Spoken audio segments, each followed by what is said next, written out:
early on you referred to the bureaucracy. It sounds to me like the problem that we have is the bureaucracy and the judiciary. How does the legislature get control of either one or both? Well, you know, our founding fathers were so wise in the separation of powers. And when I was doing my little statement about the judicial branch of government, there are occasions when you have an opportunity to vote on judges. And historically, nobody even pays attention. That's just an automatic aye vote. I'm suggesting be more discerning, keep track of judicial decisions, and there used to be something called Citizens for Law and Order, and they actually rated judges. They're long gone now, and another organization's starting to kind of crop up. But do pay attention to that a little bit, okay? Judicial decision making. Don't just say, well, they're Supreme Court justices, they must be okay. It's okay to vote no. Now, the bureaucracy, another matter. Just like those fine people in my office today handed me what, Patrick is a gun guy, he would know this, they're handing me bullets for my cylinder. They're giving me examples of these bureaucratic excesses, like that desperate office supply owner calling, what are they doing? They're going to take my chairs. Well, tell me what's going on. We can then look into it. We can push back a little bit. And once in a while, we can get them to back off. It's worth the fight. And hopefully we could do something in the budget to downsize not just the dollars in the budget of these agencies, folks. That's not the problem as much as it is the authorities. And not just authorities that are empowering them statutorily or regulatorily, powers that they do not have by statute or regulation. And one of their means is something else I'll educate you about called policy. Or they call it DOM, Department Operation Manual. Department of Corrections that I've dealt with have by the hundreds a day. And this DOM comes out. And 6 months later, there's another DOM. It's just absolutely opposite of the last DOM. And they're all dumb. I hate to be funny, but I need to lighten up a little bit. I'm getting too serious about this stuff. And so often in this one, something called the Robin, you have to do this. The Robin Reagan regulation. You remember the rape and murders in San Diego? Amber Dubois, Chelsea King. I just helped Chelsea's law get written and passed. And I debated about it. Last week there was a settlement, $20 million in the J.C. Dugard case, $20 million. I was asked again yesterday, Senator, how do you feel about that?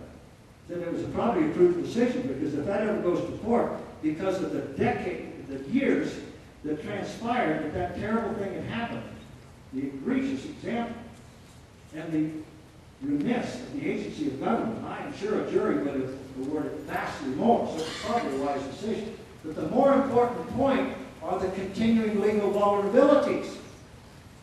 And they are suing now the families of Chelsea King and Amber Dubois. And this is personal.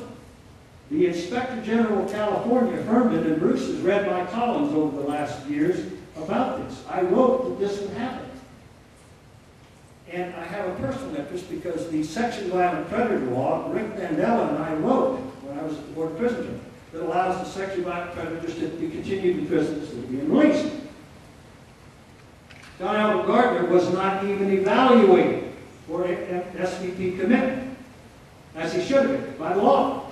Nor was he evaluated for the mentally disordered offender law, which was another net he could have been kept in prison under and in treatment. Also, when he violated parole 7 times, a sex offender violated parole 7 times. 6 times he was not referred to the board that I used to head, which was mandatorily required by a regulation called the Robin Reagan regulation after the daughter of the man killed by a violent parolee, who should have been reported to the board but wasn't. The Robin Reagan regulation. It simply said if you're a serious and violent felon, anything you do on parole violation had to be reported to the board. Again. Well, for decades, since 1996, I have fought for the implementation. And several times, a Don came out saying, we're going to ignore that regulation. They never repealed it, they just ignored it. There have been thousands of victims, 2 of which are those young girls, 14-year-old, raped and murdered, because 6 times they were not referred to the board. And some of their behavior, not charging their GPS battery. I said, oh, that's no big deal. Oh, well, why do we put GPS on them? One of the violations was marijuana. A very high person in the administration, well, that's not a big deal. For a sex offender, it is a big deal. Sex offenders groom their victims through providing them drugs. Sex offenders take drugs to overcome whatever minimal inhibition to do their dastardly deed they may have. For one who knows the game, that's a huge red signal. But their behavior was not reported. And then even more to my disgust, the one time the dude got reported to the board that I used to head. For what? Living for nearly a year too close to the school. That board said, don't do it again. The ominous little word, or letters, COP, continue on parole. Mr. Gardner, go back in the community, behave. Don't move next to the school again, behave. What did you do? I argued this for the umpteenth time in the legislature again last week on this juvenile bill I was telling you about a minute ago.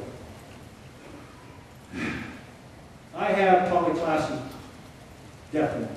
You know polyclass, remember her? Yes, Raped and murdered Richard Allen Davis. 1977, the year before I became senator, I campaigned against this law. It was passed and signed by Jerry Grant, called the Determinate Sentence Law.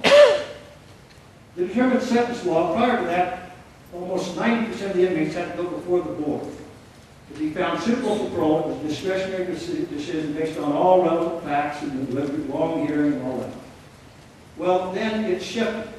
90% were ordered out under order of law, meaning they were released. You will get a set term. 10% still remain indeterminate. Now, conservatives and liberals both supported that bill for very different reasons, ironically, and all live to regret. However, I just become chairman when this case came down. Gathered all the information, read all the files about Richard Allen Davis. In August of 1981, he was before the board, it was then called the California Adult Authority, for his suitability for parole hearing. The commissioners, 2 of them, found him unsuitable for parole because the issues that caused him to become a predator of women and the violent acts he committed therefrom had not been resolved sufficiently that he would not be a risk of danger to society, and he should therefore be found unsuitable and be kept in prison.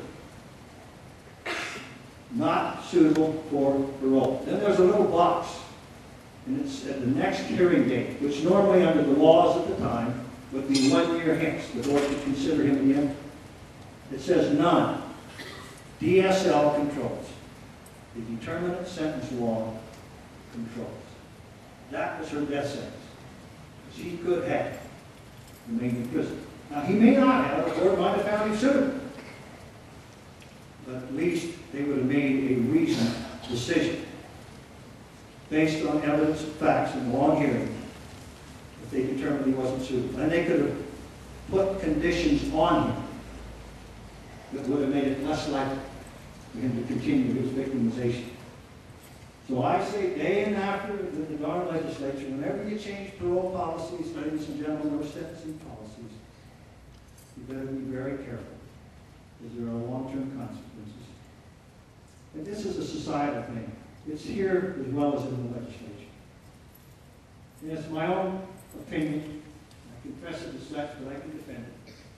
I think we're very much a me first, me now society. Instant gratification. Who knows?